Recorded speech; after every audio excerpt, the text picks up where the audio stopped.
Imagine a world where English grammar does not exist whatsoever. What will happen? Well, disaster strikes as people are confused on the timeline they're even talking about. Are they referring to a past event, current, or even future? When did it start? Is it already done? Who knows? Even themselves don't know. The consequences: confusion, distress, miscommunication, lack of accuracy no matter if it's verbal, written, or literal. This makes communicating and expressing oneself way harder than it already is. And that is why having and learning English grammar is important. Assalamualaikum. Hello, welcome to our forum discussing usage of tenses in various materials from academic writing, spoken language, and literary text. Thank you for joining the discussion. Let's not waste time and move on to the brief introduction on our topic. Now, what exactly is English grammar, specifically in tenses? Well, according to the Oxford Dictionary, it can be defined as a spoken or written single unit of language that has meaning. For tenses, in the Cambridge Dictionary, any verb forms to show the time at which the action is occurred. Tenses can be found in any material, whether it is written or verbal, in order to create a bridge of communication mainly to the audience. It's important to understand each tense has its own function, the timeline for the usage, the context, and the word formation, so it's clear and we are using it correctly. Multiple materials use various types of tenses in order to give its intended message. Panel 1, as I stated before, they are representing academic writing, where, according to Scribble, it means the material is written in formal style that is used in university and scholarly publication. We normally find this type of style in journals, books, research papers, and essays, and it usually includes multiple types of tenses. So, my question here is, what are the tenses that are commonly used based on the research and analysis you have done? What does the material talk about? Thank you, Miss Aya. I'm Mariam and I will be your panelist for academic writing.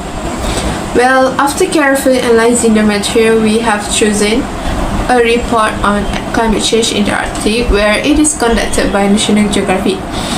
We collectively decided to focus on the simple past, which was explained by Shu, while me focus on the simple present as it is commonly used in this report to refer to the past event and current.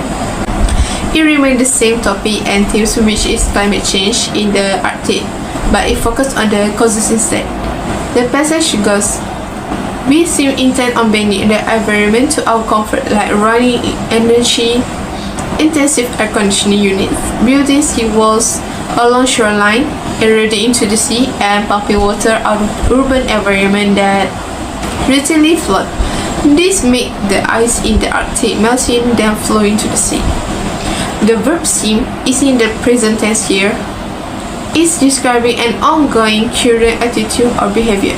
Other than that, the present tense verb running describes an ongoing habitual action. It indicates something that happening right now and as a regular occurrence in these cities. Finally, the present participle building is also in the present tense, indicating an ongoing or current action. The present tense in this sentence serves to emphasize the immediate and ongoing nature of the action being described. It creates a sense of urgency and immediacy, showing that the issues being discussed are happening right now and have become deeply embedded into our modern way of interacting with the environment. The use of the present tense ties the behavior directly to the today mentioned at the beginning of the sentence, linking them to the current moment and underscoring how our ongoing contemporary action are shaping the environmental challenge we face. Thank you.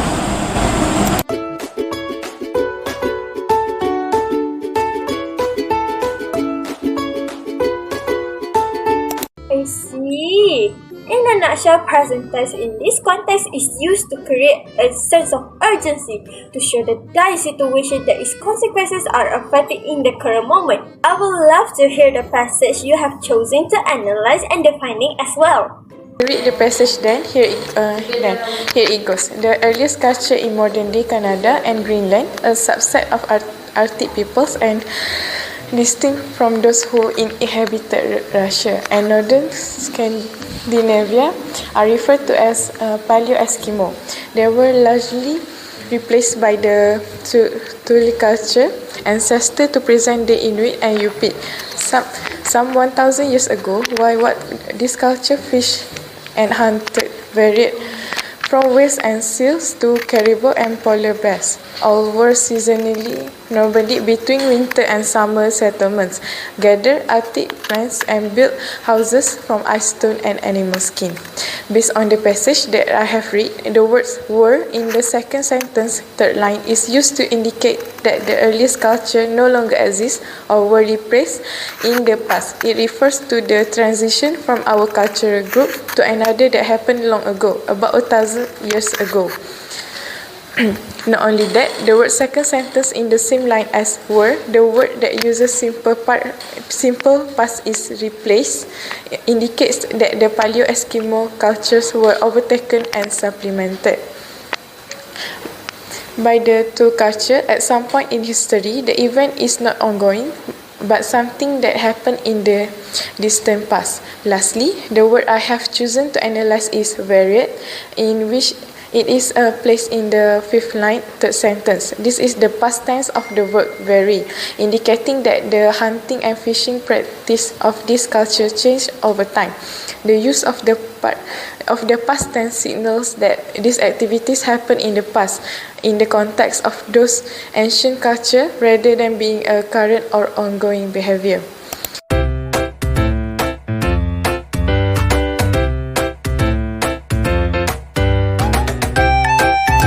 Thank you so much for your explanation on simple past. From what I understand, simple past is mainly used to inform events that have happened and finished before the current timeline.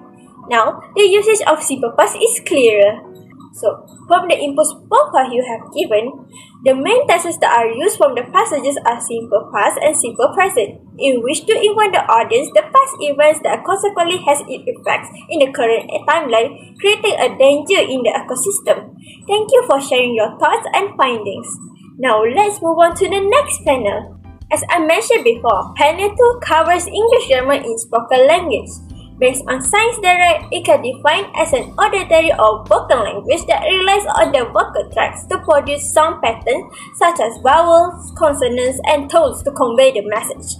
Not only is common in everyday communication, whether it is in casual conversation or social gathering, it's used in professional setting as well, like interviews and news reports. Now, lies the question. What did you guys cover in terms of material chosen and the tenses frequently found in the same material? I'm quite curious what both of you found in your research.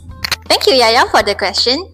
From the BBC News transcript on page 1 and 2, we observe frequent usage of present tense, particularly present simple and present continuous. Using present simple or continuous help reinforce that the information is factual and timely. Attribution in the present simple enhance the reliability of the source, while the present continuous create real-time engagement with the audience. The present simple is versatile and in fact impactful in communication. Its function includes stating facts or describing current situation, describing habitual action or general truth, and attributes information. For example, city authorities in New Orleans emphasize that the information is confirmed and credible. Fact and description need to be conveyed with authority and clarity, and the present simple help establish the reliability of the information without suggesting it's temporary or subject to change. Using this stance build trust with the audience by presenting information as stable and unambiguous. Yes, Amy. While the present simple is effective for describing current situations and general truth, the present continuous make the audience feel as though they are witnessing events as they happen. This tends highlight ongoing or temporary actions and describes the immediate context. For example, public safety partners are responding on the scene, vividly conveys real-time efforts. And this is the scene at the moment where you can free multiple emergency service vehicles. Forward a live snapshot, making the report feel immediate and compelling. By emphasizing action in progress, the present continuous engage the audience, creating a sense of being in the moment and helping them visualize the unfolding scene. This makes the content more relatable and urgent. For the conclusion, the strategists use the Use of the present simple and present continuous in news reporting effectively reinforce the credibility and immediacy of information. The present simple establish facts with clarity and reliability, while the present continuous create vivid real-time management together. These tenses enhance audience connection and trust, ensuring the information feels both authoritative and timely.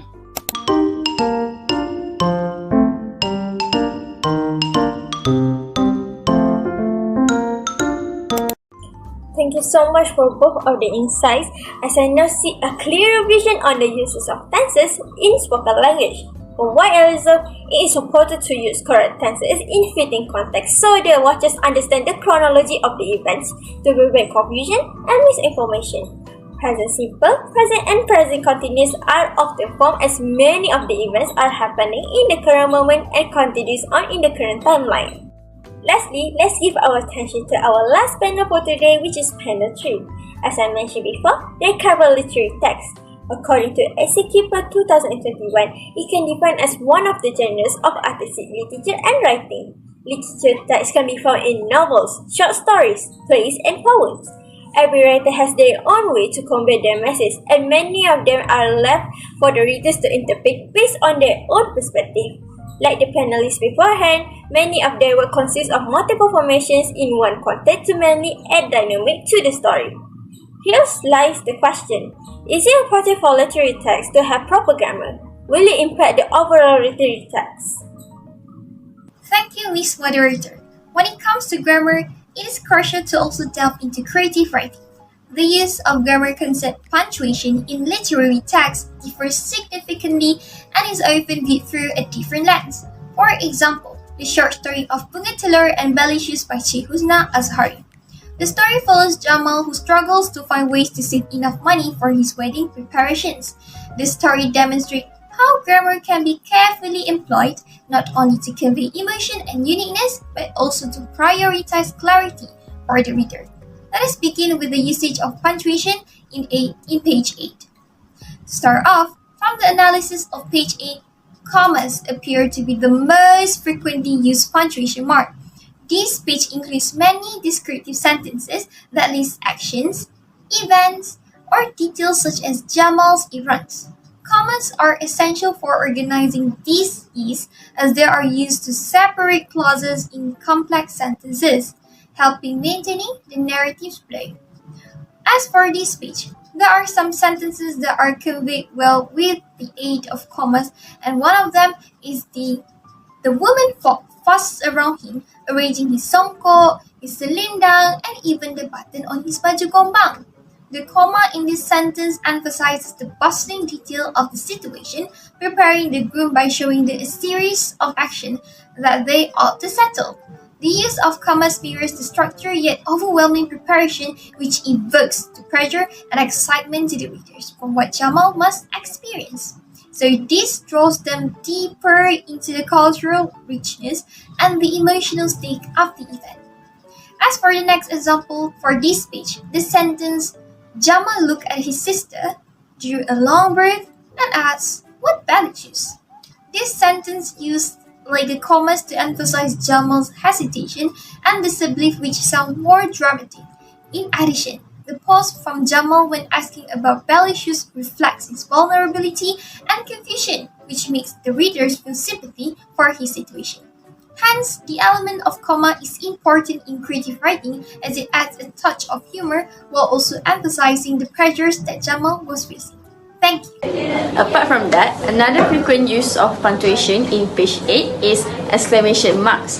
The exclamation marks in this passage serve to heighten emotional intensity and tension by emphasizing the strong feelings or commanding tone of the characters. These punctuation marks make the characters' experiences more vivid and the narrative more engaging, striking a balance between humor, chaos, and emotional depth. The first example of an exclamation mark that is used in the sentence is clean the kawas, buy this, fit the curtains, mop the floor, erect the fence. These exclamations were delivered by the Kelantanese women ordering the men during the wedding preparations. These exclamation marks convey the urgency and bossiness of the women as their commands are sharp, direct, which impacts the readers, indicating that there is no room for negotiation in that situation as it adds a sense of chaos and pressure. By using exclamation marks, it contributes to the meaning that the author wants to express thoroughly about the situation at the moment. Subsequently, another sentence that consists of exclamation marks is, he remembered how gentle his sister was before she married, but after that, wow! The usage of exclamation mark in this context reflects on how Jamal's sister has changed after marriage and he was surprised by her transformation, which underscores Jamal's shock and amazement. The word wow evokes a humorous element towards the readers as it shows Jamal's disbelief in his sister's transformation, which discloses with humans' natural reaction. In brief, page 8 from the story of Bunga Telur and Balishus majorly use commas and exclamation marks in conveying the meaning and emotions in the sentence. This can be seen that punctuation plays the utmost role in creative writing as it can resonate with the reader's attention.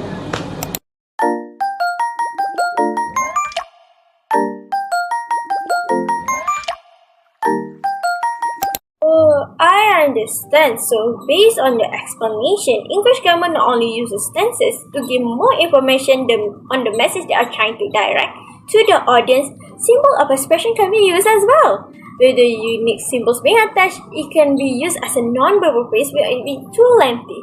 It can also add more dynamics to the character's action, making it more engaging. Look at the time now, wow. So let me wrap up to this wonderful discussion with various types of materials analyze the English grammar function specifically for tenses. All the tenses are crucial for effective communication as it presents fact, describe ongoing action, attributes reliable sources, relates to events, to general truths, and have consistent storytelling, ensuring the audience stay informed and engaged. That's all for the forum. Thank you for staying tuned and see you next time into the future forum. Assalamualaikum and goodbye. Another one? Well, it is no ordinary ad as we are gonna take a short look at the main distinctions between these three platforms. Compound sentences are commonly used in academic writing to achieve clarity and precision. In contrast, spoken English can include both complicated and compound statements, with meaning highly reliant on context. Literary works, on the other hand, can be very greatly in sentence form, demonstrating the author's creativity and artistic flexibility. Now, in grammar context, academic writing follows strict grammar standards due to its formality and relevance. In contrast, spoken English and literary writings allow for greater freedom in grammar. Another noticeable difference is tone. Academic writing is formal and serious as one would expect. Depending on the context, spoken English can range from formal to neutral tones. Literary texts, on the other hand, frequently provoke emotion, often taking on gloomy or passionate tone to portray creativeness. Now let's look at word choice. Academic writing is formal, precise, and technical. Spoken English is generally more conversational and straightforward, with an emphasis on efficient communication. Literary texts, on the other hand, are frequently lyrical, intended to evoke vivid pictures. Now let's look at word choice. Academic writing is formal, precise, and technical. Spoken English is generally more conversational and straightforward, with an emphasis on efficient communication. Literary texts, on the other hand, are frequently lyrical, intended to evoke vivid pictures and encourage profound contemplation. As we can see, each platform serves its purpose with distinct characteristics. It is a diverse we shall appreciate. Thank you.